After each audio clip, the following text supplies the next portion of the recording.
I'm about to wreck you. Oh.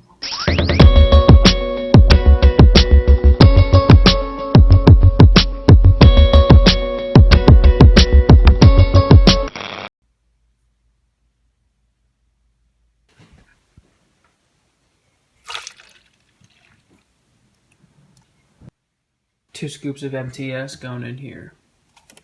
It's 80 grams.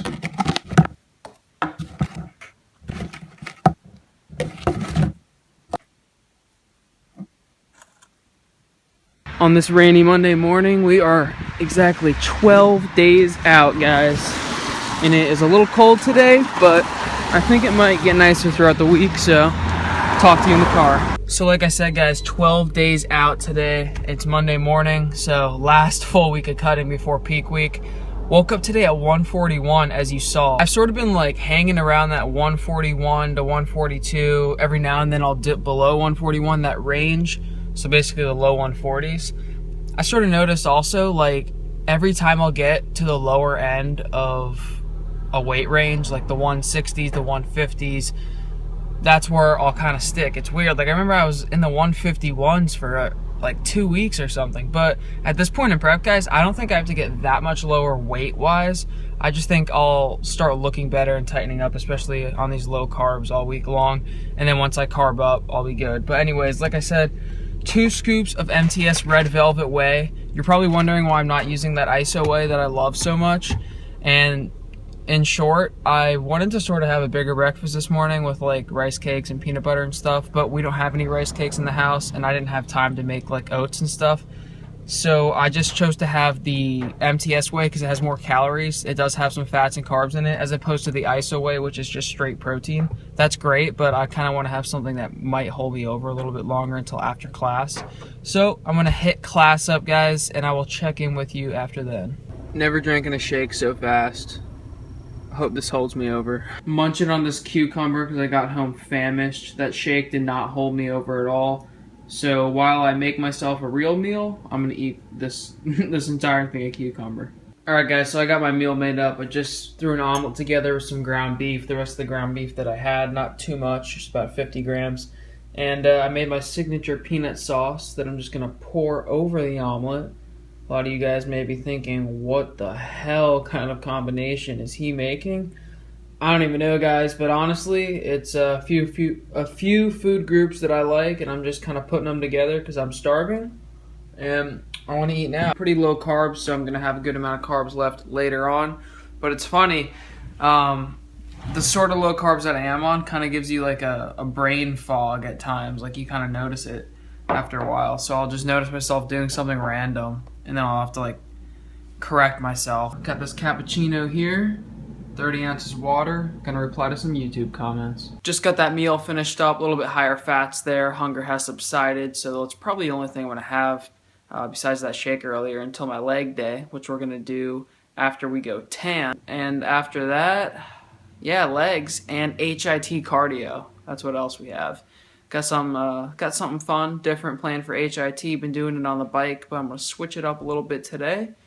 Just mix it up, and that's the last cardio session of this week. Check in with Christian on Thursday, and then it's peak week after that.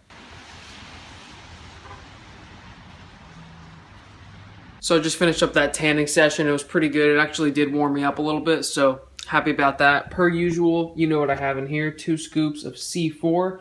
Pumped to finish up the strawberry margarita, because like I said, I got that icy blue raz back there that I'm pumped to have. I haven't had in a while, but anyways, gonna go crush legs and my last cardio session of the week, doing it now just before 3 p.m. I feel like if I get these stimulants and pre-workouts in me before 3 p.m., I'm fine. If I get them in later in the day, it does affect my sleep, especially if I have to go to bed like a little bit hungry, and you combine that with caffeine, no good for your sleep. So I'm definitely going to try to keep the workouts on the earlier part of the day for this next week and kill it, guys. So let's get into that workout. Alright guys, so just finished up legs plus 12 intervals of battle ropes. I'm telling you, if you haven't tried that shit yet, it is intense.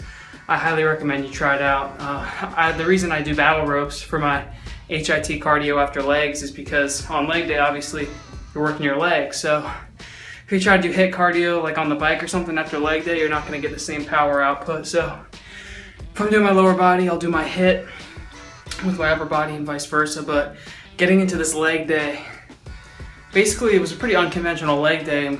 You got to think about it, guys. I'm 12 days out at this point. I'm not going to be PRing on squats or anything. So what I did was I went in, did a little pre-exhaust type deal on leg extensions first. Really hard to get a good camera angle for those leg extensions because gym trainers are always walking around, but I did like 4 sets there, followed by 4 sets on the leg curls, seated, and basically just got a good pump into my legs, tried to warm it up, preventing injury. Hit the bathroom, came back, and then I decided to get into 6 sets of hack squat. What we did was we started out with 2 plates, repping out 20 reps, just still really getting blood in there. Moved up to 3 plates, still light for me. I think I did 12 to 15 reps there, still getting blood in. And then we did our top sets at, I believe, 4 plates on each side. Yeah, so 8 plates total. Again, still light. When I'm bulking, I can go heavier than that, but did our top sets there, so 6 sets total there. After all that stuff was done, we went over and killed, well, not really killed. We hit calves, but I think I did like 8 sets. I did my first like 4 sets of calves on the hack squat. It's pretty good if you ever are on a leg press or a hack squat and you finish up and like a calf machine's taken, just do your calves on one of those, like the leg press or hack squat, because it actually, you can feel it pretty well if you do it right. And then I actually went over and hit some of the standing calf raises a little bit. Didn't do any abs, but I'm gonna be doing abs tomorrow and the next day and the next day. Basically, if I do cardio, usually I won't do abs, and vice versa. If I do abs, it's usually on a day that I don't have cardio. So finished up my last cardio session for the week with those HIIT battle ropes. I'm telling you guys, you gotta try out battle ropes if you haven't done them before, because they are intense as hell. And they're fun too. I mean, I know you might think I sound crazy saying that, but if you've never done them and you're always doing your cardio on machines, it's definitely nice to switch it up a little bit. And honestly, guys, I highly prefer HIIT cardio just because it's not monotonous. You can feel yourself working. You get a good burn. You get in, you get out. And honestly, anecdotally, I've noticed results, and scientifically, there's so much data on it. But that was the workout, guys. I need to go home, hit a post-workout meal. I got the majority of my carbs left. That's not a lot, but it's a lot for today since I don't get a lot of carbs in a day. So I'm gonna get a meal in, get this video edited up, try to get it out to you guys tomorrow. Peace for now. It's funny, I thought initially this bowl would be too big, but once you add the puffed wheat, it's all history from there. I almost overflowed it, to be honest. You can't even see what's underneath here, guys. I got 3 containers of strawberry Greek yogurt and 144 grams of frozen strawberries. But that puffed wheat, I put 4 cups in, I think, covers it all up. The volume on puffed cereal is just insane. So I'm gonna enjoy this meal. It's super high volume, as you see. I had a lot of carbs, and it's easy to get volume when you have a lot of carbs left.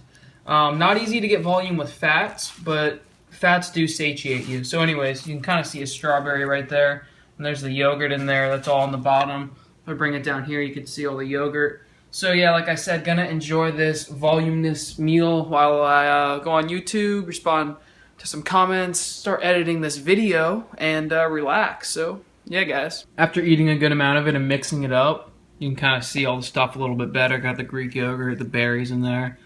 Solid meal here. For cutting, for prep, 10 out of 10.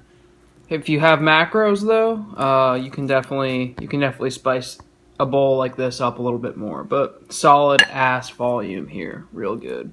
Would recommend.